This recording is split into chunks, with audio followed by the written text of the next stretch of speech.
Baik, Assalamualaikum warahmatullahi wabarakatuh. Halo teman-teman semuanya, pada video kali ini saya akan melanjutkan tutorial terkait ServiceNow lagi ya.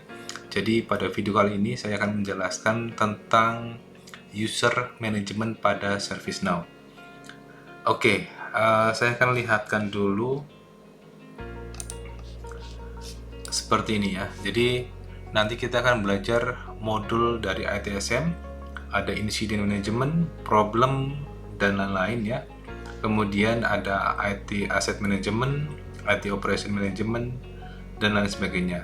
Nah, sebelum kita memulai di modul pertama, di modul Incident Management, alangkah baiknya kita tahu dulu user manajemennya ya. Kalau ada user yang ingin membuat sebuah tiket insiden, maka perlu ada data usernya.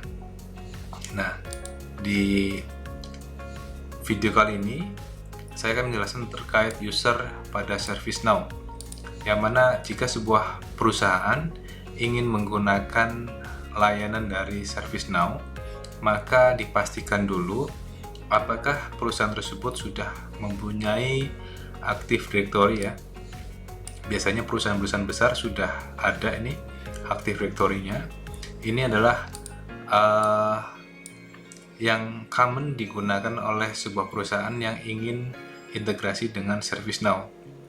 Atau selain dari Active Directory ini, ada juga yang menggunakan Logic Table. Logic Table ini adalah sebagai contoh sebuah perusahaan mempunyai internal aplikasi yang mana terdapat data user-user di sebuah perusahaan tersebut. Atau bisa juga dilakukan hybrid menggunakan SSO Active Directory dan tabel logiknya. Ada juga yang menggunakan API jika sebuah perusahaan tersebut menggunakan mobile apps di lingkungan perusahaan tersebut. Nah, nanti kita akan sedikit belajar juga user pada ServiceNow itu nama tabelnya adalah sysuser. Kemudian kita sedikit belajar juga terkait list view dan form view. Oke, mari kita langsung praktikkan saja. Seperti biasa, saya masuk ke developer.servicenow.com. Kemudian jika sudah login, maka keterangan seperti ini, welcome to ServiceNow, dan di sini ada warna atau tombol start building. Oke, inilah tampilan awal ketika teman-teman menggunakan instan dari ServiceNow, dan pastikan juga di sebelah kanan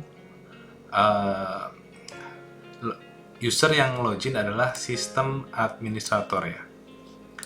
Kemudian untuk mengakses user pada ServiceNow, teman-teman bisa menggunakan menu yang ada di sebelah kiri ini. Boleh scroll maupun di filter. Untuk user itu namanya user administration. Ya, di sini kemudian di sini ada user. Nah, menu user ini juga kita bisa lakukan pin kalau nanti sering ini menu atau modul ini sering saya buka, maka bisa di favoritkan. Jadi yang kemarin favoritnya itu baru Incident Create New pada video terakhir ya. Nah, pada video kali ini saya akan melakukan favorit juga pada menu user. Nah, seperti ini nanti di sini sudah muncul. Jadi baik itu klik di sini maupun di favorit pun sama. Nah, ini adalah tampilan dari user pada ServiceNow atau pada instan yang saya gunakan. Di sini sebenarnya total dari usernya itu adalah 672. Ini tampilannya 1 sampai 20. Jika teman-teman ingin lebih dari 20, maka bisa klik di sini list control, kemudian show-nya itu 50 atau 100 ya. Ini 50. Nah, maka seperti ini. Oke, cara pertama tadi di favorit atau di menu ini ya. Kedua, sebenarnya ketika kita buka user ini, maka di sini ada keterangan ini adalah nama instan, kemudian ini adalah nama tabel sys_user. Jadi kalau teman-teman sudah ingat nama tabelnya, maka teman-teman bisa lakukan di sini, ketik aja sys_user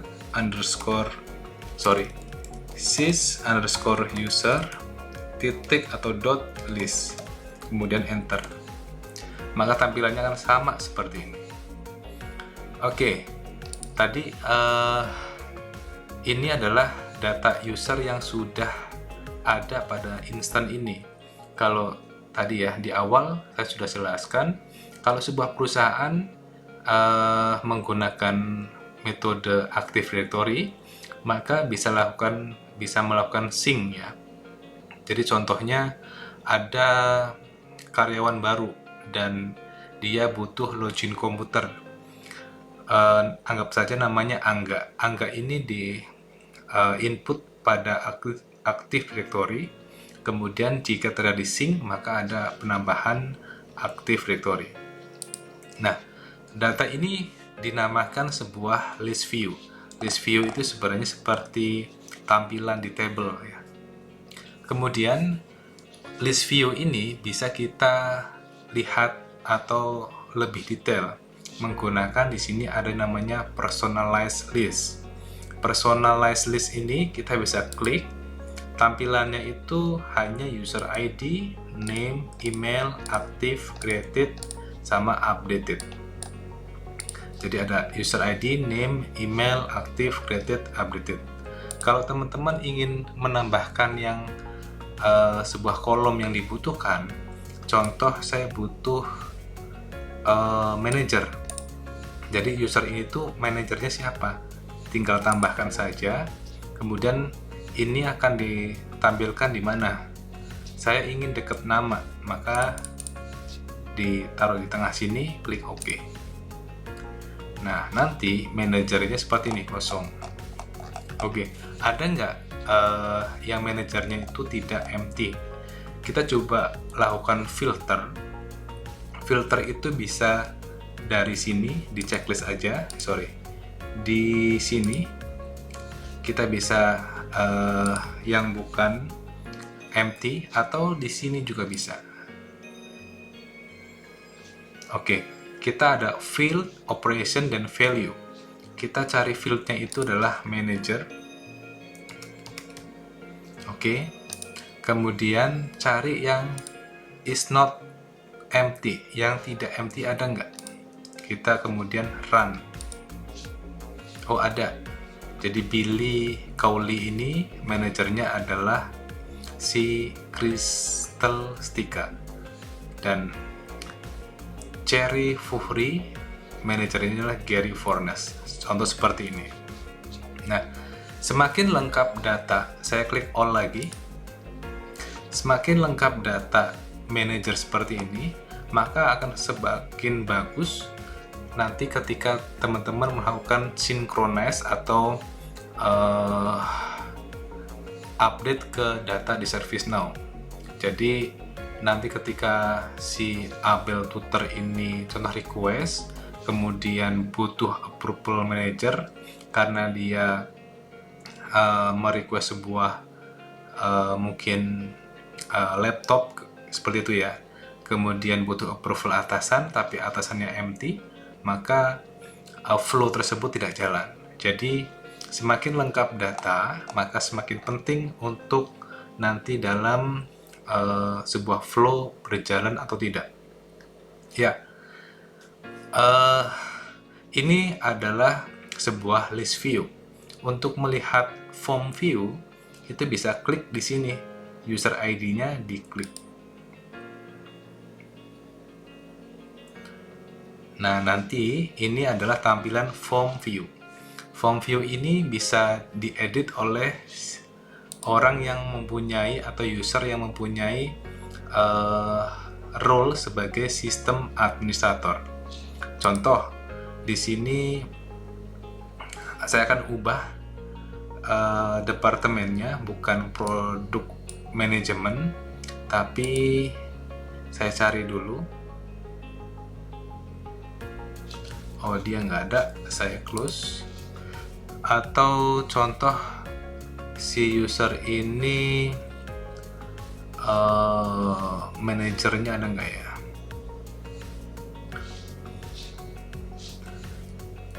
Oke, karena manajernya nggak ada, ini sebuah form ini bisa kita ubah sebenarnya. View-nya itu view contoh nih default, ada ITAL. Berubah nggak dia? Oke, nggak berubah. Kita view yang aset. Oke, ternyata ini settingannya belum diubah-ubah. Oke, ini tampilan dari si view aset. Hanya nama, kemudian email. Kalau kita view-nya ITAL, ITAL seperti ini. Atau view-nya view default tadi ya. Kalau default view semakin lengkap. Sebenarnya di belakang ini itu kita bisa memunculkan data-data yang ada di personalized list tadi ya. Kita back dulu. Kita back ke list view yang besarannya. Nah, ini kan ada personalized list ya. Ini bisa ditambahkan contoh source-nya dari mana. Kita oke. Source-nya kosong karena ini adalah sebuah data sampel saja. Kemudian tadi kita bisa filter dari sini. Kalau filter dari sini kita kasih bintang. Oke, sebenarnya bintang di sini adalah nanti operatornya adalah contain atau yang ada datanya. Contoh, saya ketik Alan, kemudian enter. Nah, ketika di sini, maka sebenarnya adalah dia akan melakukan filter, cari yang name, contain, Alan, seperti itu. Atau saya hapus lagi, kemudian filter ini saya pin di sini gitu ya. Saya ingin yang ada kata-kata Barbara atau Cantu ya. Saya klik di sini, saya bintang Cantu. Nah, sebenarnya dia melakukan ini. Cari yang filter yang namanya name, contain, Cantu. Seperti itu. Jadi akan mempermudah dalam proses pencarian data.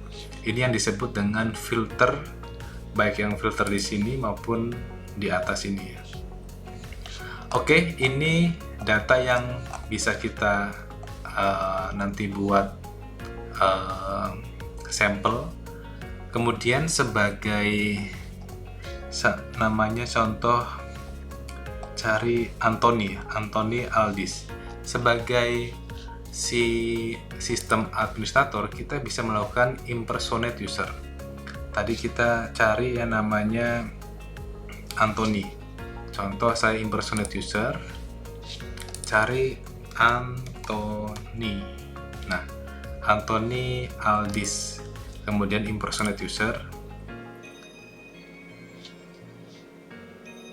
Sedang loading. Nah, kalau saat impersonate user itu di sini ada warna merah-merah ya. Kemudian di sini juga merah, itu tandanya sedang melakukan impersonate user. Nah, tampilan awalnya seperti ini, akan berbeda dengan tampilan dari si sistem administrator.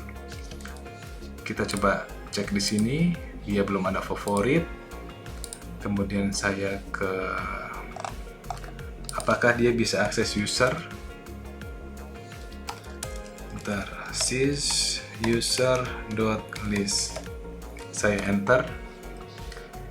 Oke, dia bisa mengakses user juga, si Anthony Aldis ini. Dia soalnya senior developer. Oke, karena kita sudah mempelajari terkait user, mempelajari terkait synchronize atau menggunakan SSO maupun table, juga kita belajar tentang list view dan form view, maka next kita bisa belajar terkait incident management pada ServiceNow.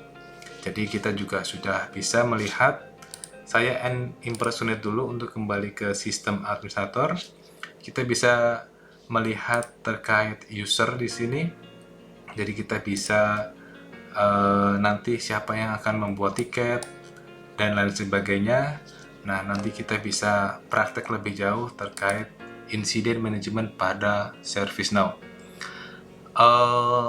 Satu lagi ya yang saya ingin sampaikan di sini, favorit itu tidak hanya menu-menu yang ada di sini, tapi teman-teman juga bisa memfavoritkan sebuah filter. Contoh, Anthony itu kan ada satu, ada dua ya. Jadi contoh, saya akan memfilter bintang Anthony, kemudian enter. Ada dua orang yang namanya Anthony, kemudian saya akan bintang di sini user Anthony, klik done. Maka di sini ketika saya klik ke menu utama lagi, kemudian ke favorit, ketika klik user Anthony, maka filternya itu sudah sama seperti ini. Jadi akan mempermudah dalam proses pencarian data, proses sebuah list view atau form view yang sering dipakai, bisa kita akses secara mudah menggunakan favorit ini. Oke, itu saja mungkin pada tutorial ini, semoga bermanfaat. Nanti di video berikutnya saya akan coba praktekkan penggunaan dari incident management secara lengkap, karena kita sudah belajar terkait user management yang ada di Instant Developer ServiceNow ini. Terima kasih, saya akhiri untuk sesi kali ini. Assalamualaikum warahmatullahi wabarakatuh.